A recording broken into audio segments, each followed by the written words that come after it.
We are covering AWS Lambda and the serverless computing model, a key topic for the AWS Certified Cloud Practitioner exam.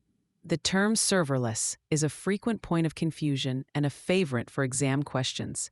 It doesn't mean there are no servers, but rather that you, the developer, do not have to provision, manage, or scale them.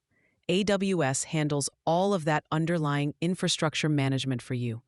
The core service in this model is AWS Lambda, which lets you run code without thinking about servers. You simply upload your code as a function, and Lambda executes it in what is known as an event-driven execution model. This means the code runs only in response to a trigger. Let's focus on how this is tested on the exam. You'll likely see a scenario and be asked to choose the most appropriate service. For Lambda, recognizing the event triggers is essential.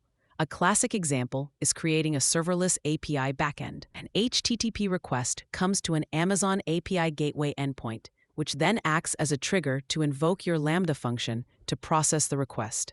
Another common exam scenario involves Amazon S3.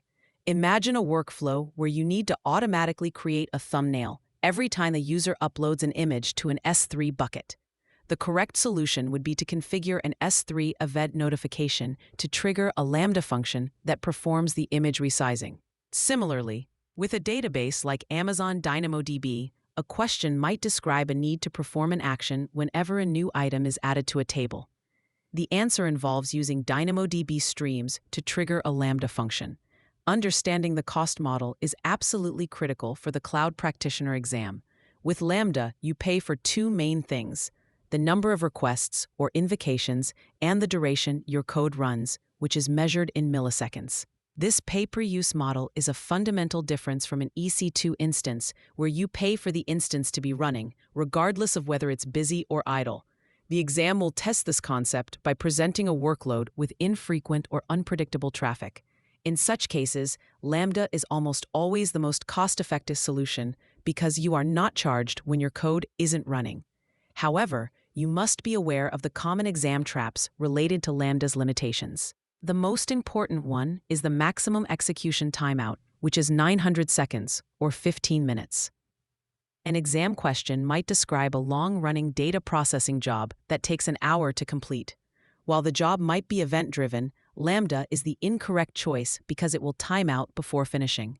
A better service for that scenario would be AWS Batch or a process running on an EC2 instance. The exam won't ask you to write code, but you should know that Lambda supports various programming languages through its supported runtimes, like Python, Node.js, and Java, abstracting away the need to manage the runtime environment. To help remember these key points for the exam, use this simple mental shortcut. Lambda runs for a short time when told to. Short time should remind you of the 15-minute timeout limitation. When told to reinforces the event-driven trigger model from services like S3, API Gateway, or DynamoDB.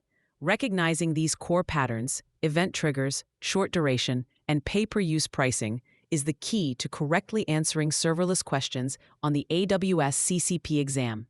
For free practice questions, AI-powered explanations, and more exam prep tools, visit openexamprep.com. That's openexamprep, all one word, .com.